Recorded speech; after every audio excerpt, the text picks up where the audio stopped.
안녕하십니까. 국민에게 보고하다 김태호입니다.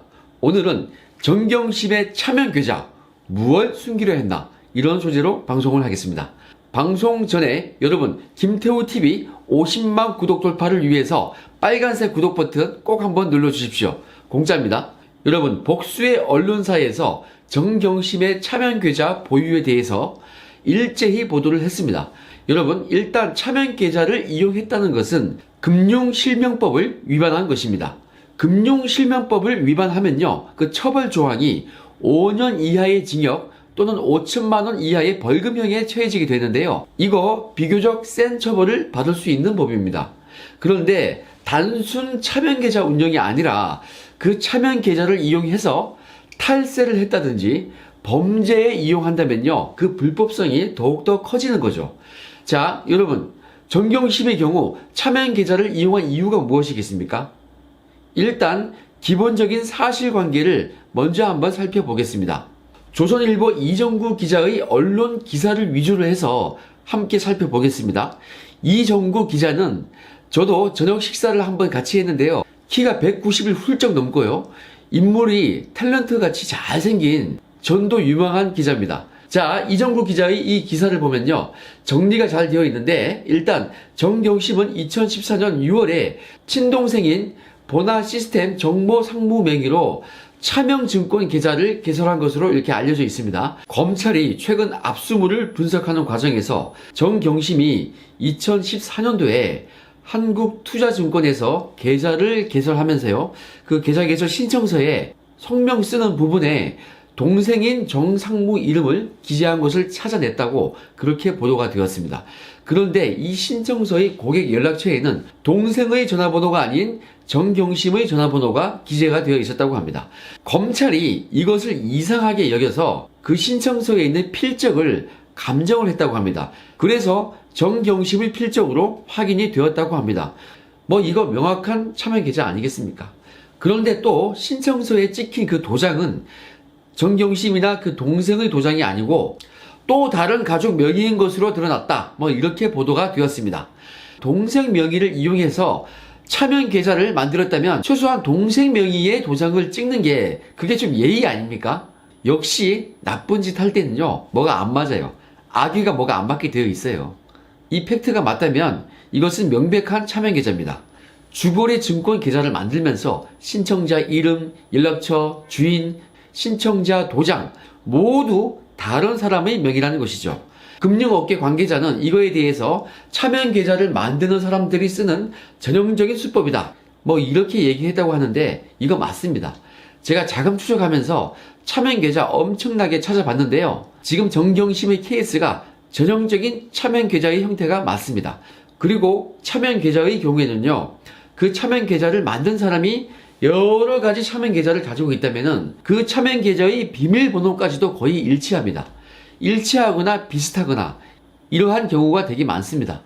그래서 이 사건의 경우에도요, 정경심의 증권계좌 비밀번호하고 남동생 명의로 만든 그 차명 계좌의 비밀번호가 혹시 일치하는지 아니면 비슷한지 이것도 한번 살펴보는 것이 수사에 있어서 아주 의미가 있을 것입니다.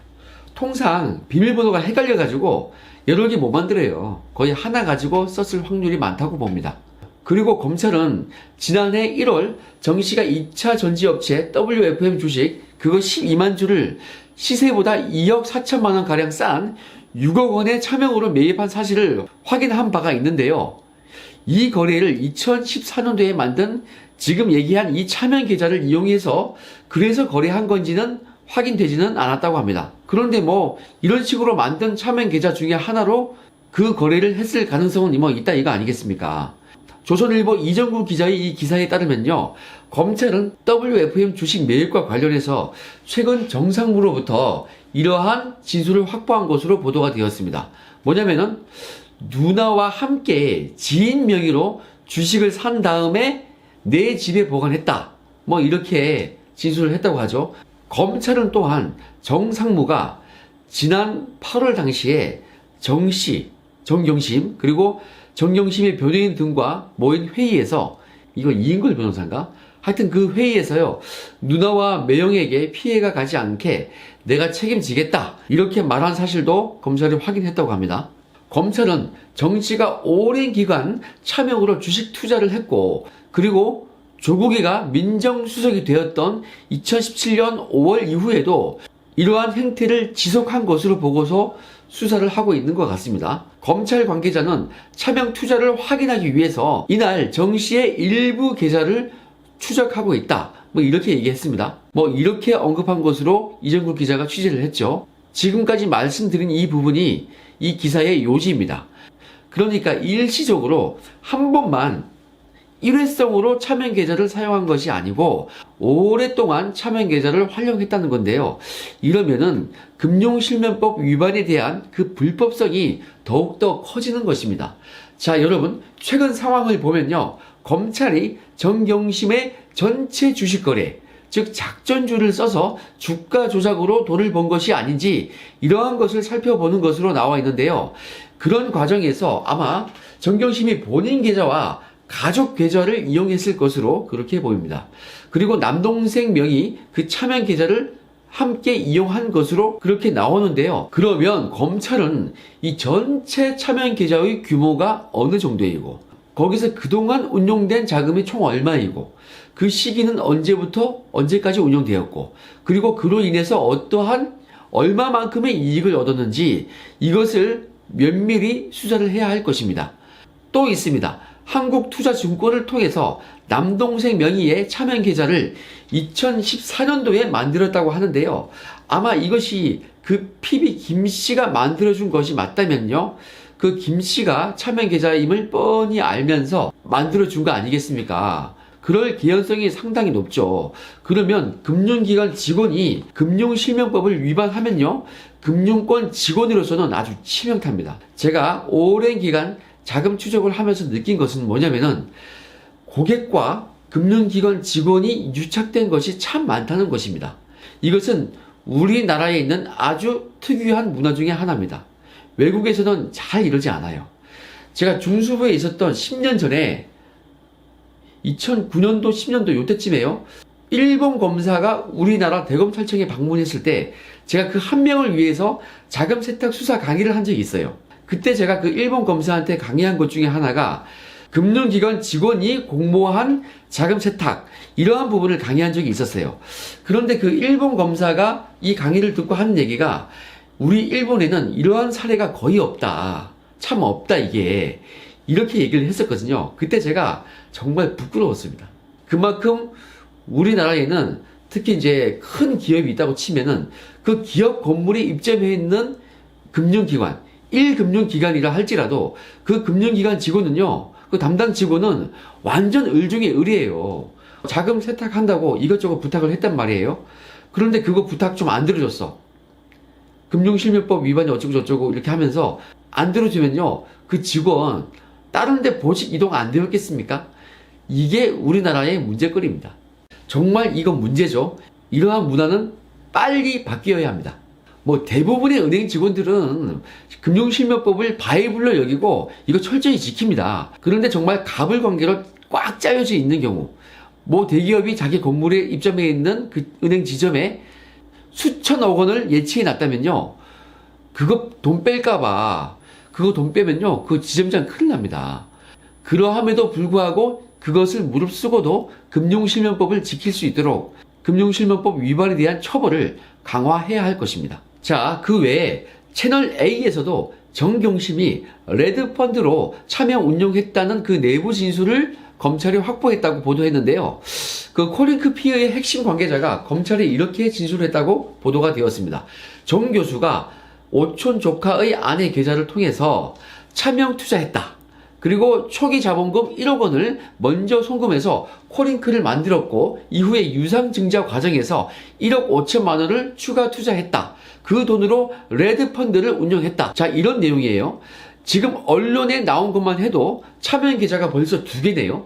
정말 차명 계좌를 총 몇 개를 운영했는지 꼭 한번 확인할 필요가 있겠습니다. 여러분, 이렇게 차명 계좌를 사용하는 이유가 무엇이겠습니까? 가장 큰 이유 중에 하나는요, 자신의 재산 규모를 감추려는 목적이 있을 것입니다. 특히 탈세 목적이 가장 흔한 이유입니다. 두 번째는요, 그 재산이 불법으로 만든 재산이라는 그것을 감추기 위함입니다. 일종의 크게 보면 자금 세탁으로 분류가 될 수도 있어요. 범죄 수익을 은닉하는 거죠. 정경심의 경우에는 지금 각종 언론에서 나오기로 이렇게 주식 거래를 하면서 미공개 정보를 이용한 것이 아닌가, 이러한 보도가 많이 나와 있습니다. 그러면 그 혐의 자체가 자본시장법 위반인데요. 이게 이 법이 만들어지기 전에는 증권거래법이었거든요. 증권거래법 위반이었습니다. 한마디로 주가 조작을 했다는 거죠. 만약에 정경심이 주가 조작을요, 공범들과 공모를 해서 주식 가치를 올려서 재산을 증식했다면은, 그랬다면 그것이 바로 정경심이 여러 가지 차명 계좌를 사용한 그 이유를 가장 확실하게 설명해 주는 것입니다. 주가 조작은 중대한 범죄인데요. 이게 만약 예를 들어서 정경심이 본인 명의의 계좌 이거 하나만 했으면요, 그 한 명이 주가 조작으로 얻는 이익이 너무 크지 않습니까? 만약 하나 걸리면 크게 처벌받는 거예요. 그러니까 이러면 주가 조작의 주범으로 너무 뻔하게 드러나니까 그 위험을 분산시키는 것으로 볼 수 있겠습니다. 그러한 것을 방지하기 위해서 정경심이 여러 사람 명의로 투자금을 분산시켜서 그렇게 운용했을 것으로 저는 저의 수사 경험상으로 그렇게 판단을 하고 있는 것입니다. 또한 여러 사람으로 분산해서 차명 계좌로 수익금을 얻었다면요, 주가 조작을 해서 수익금을 얻었다면 그 또한 여러 갈래로 세탁을 편하게 할 수 있겠죠. 그렇기 때문에 그 범죄 수익금을 감추기도 매우 쉬운 겁니다. 만약에 정경심이 차명 계좌로 운용된 자금으로 주가 조작을 해서 막대한 이익을 얻었다는 것을 검찰이 밝혀낸다면요, 정경심 부부에 대한 그 비난과 처벌 수위는 엄청나게 가중이 될 것입니다. 그리고 그 과정에서 조국이 그것을 사전에 인지했을 가능성이 매우 큽니다. 부부지간에는요, 단돈 100만 원을 송금하더라도 그 이유를 그것을 알고 송금하죠. 조국은 배우자인 정경심에게 5천만 원씩 무려 1억 원을 송금한 사실이 있습니다. 수천만 원씩을 송금하면서 그 사용처를 묻지도 않고 송금해 줬을까요? 이것은 상식적으로 납득이 안 가는 거죠. 자, 여러분, 이런 것들은 누가 봐도 수사해야 하는 거 아니겠습니까? 금융거래 범죄니까 금융거래 추적하는 거, 계좌를 추적하는 거, 이거 기본 중에 기본 아니겠습니까? 그러니까 이제 법원도 이러한 기본 사항은 추적할 수 있도록 조국과 정경심에 대한 계좌 영장 이거 발부해 줘야 합니다.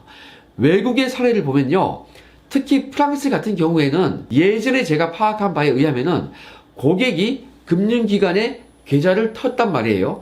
이러한 경우에는 사실상 어떤 문제가 터졌을 경우 그 계좌를 한번 까봐도 된다, 이러한 것을 사전에 동의한 거나 마찬가지다, 뭐 이렇게 봐서 심지어 계좌 추적할 때 영장조차 필요 없는 것으로 저는 제 기억에는 그렇게 알고 있습니다. 우리의 경우에는 그 정도는 아닐지라도 수사에 필요성이 있으면요, 영장으로서 기본적인 거래 내역과 자금 이동 현황 정도는 추적할 수 있도록 해줘야 하는 거 아니겠습니까? 자택 압수수색까지 인정해준 마당에 그 계좌 못 볼 게 뭡니까? 이것이 지금 국민의 마음이고 국민의 의지가 맞습니다. 참 우리 이참에요, 정경심의 혐의가 11가지 정도 되죠. 특히 뭐 논문이 가장 크게 국민적 공분을 샀는데, 여러 가지 이러한 사항에 대해서 정경심법, 이러한 법을 하나 만드는 거 어떻겠습니까, 여러분? 그 법의 이름을 사실 저는 국민상식법으로 생각을 했었는데요, 이거 아무래도 정경심법이라고 부르는 게 임팩트가 있을 것 같습니다. 특히 조국의 딸 조민으로 인해서 국민적인 공분이 일었으니까 입시와 관련해서는 다시는 부정이 생기지 않도록 정경심법 이거 하나 만들어야겠습니다. 자, 정경심법이든 국민상식법이든 하나 만들어 보시죠. 한번 1조 정의, 2조 목적 쫙 이렇게 이 법률의 마지막 부분에는 뭐 벌칙, 처벌조항, 뭐 부칙 이런 것까지 해서 한번 만들어 보는 것도 의미가 있을 것 같습니다. 자, 혹시 제 방송을 보시는 분들 중에서 전직 국회의원이시거나 아니면은 이러한 일을 해보신 분들은요, 한번 이 법률 초안 한번 만들어서 저에게 보내주십시오. 제 이메일로 보내주시면요, 제가 그것을 한번 방송에서 소개를 해드리겠습니다. 이거 상당히 의미 있지 않겠습니까? 개인적으로 우리 국회의원분들께서 각자 유튜브 채널 만들어서 국민들로부터 그런 법률 초안 받아가지고 국회의원의 일감 아이디어를 얻는 거, 이거 괜찮지 않을까라고 저는 건의를 한번 드립니다. 자, 다시 차명계좌 얘기로 돌아와서요. 참 여러분, 주가 조작이라는 이 범죄는요, 우리 검찰 수사관들끼리는 이렇게 얘기를 합니다. 경제 분야 수사, 그리고 특수수사 분야 수사에서는 참 속칭 양아치 범죄로 그렇게 간주를 합니다. 그런데 한 대학의 교수라는 사람이, 민정수석의 아내라는 사람이, 법무부 장관의 아내라는 사람이 이런 파렴치한 행위로 재산을 증식시켰다고 생각을 하니까 참 우울해집니다. 지금까지 한 행위를 보면요, 코 묻은 돈, 그 장학금까지도 하나하나 다 빼먹은 그런 가족 아니겠습니까? 어떠한 스타일인지 딱 각이 나오지 않습니까? 그래도 우울한 것은 사실입니다. 중도 여러분, 혹시 중도 여러분 중에서 제 방송을 보시거든 다시 한번 생각을 해 보십시오. 다른 사람도 아니고 이 정부의 아이콘, 이 정부의 황태자였던 조국의 일가가 이러한 일을 자행했다고 합니다. 여러분, 그냥 꼬리 자르기 하지 마시고요, 이런 사람을 채용한, 이런 사람을 계속 요직에 앉혔던 그 사람을 분명히 심판해 주시기 바랍니다. 자, 이 정부의 성적표에 A학점인지 B학점인지 C학점인지 이것을 분명히 표기해 주시기 바랍니다. 저는 얼마 전에 국회에서 유튜버들을 불러 모으고 했던 그 방송에서 이런 얘기를 한 적이 있습니다. 문재인 정부에 대한 성적표를 매겨달라, 이러한 질문에 저는 다른 사람이 F학점이라고 말할 기회를 주기 위해서 D학점이라고 말한 사실이 있습니다. 그때는요, 좀 점잖 딴다고 그랬습니다. 실제 제 속마음을 오늘 말씀을 드리겠습니다. 학점이라 할 것도 없이 그냥 이것은 유급입니다. 유급. 우리 모두 한마음 아니겠습니까? 조국도 유급, 정경심도 유급, 조민도 유급입니다. 그리고 이 정부도 유급입니다. 누구는 퇴학이라고 하시는데요, 동의하시면 우리 그냥 퇴학시켜 버리시죠. 우리 국민 전원이 원하시면 문제 있는 학생 퇴학시켜야 하는 것입니다. 괜히 우리 착한 학생들 물들면 안 되지 않습니까? 여러분, 우리 문제 있는 사람 퇴학시켜서 맑은 사회를 만들기를 기대하면서 오늘 방송은 여기까지 하겠습니다. 즐거운 하루 되십시오. 감사합니다.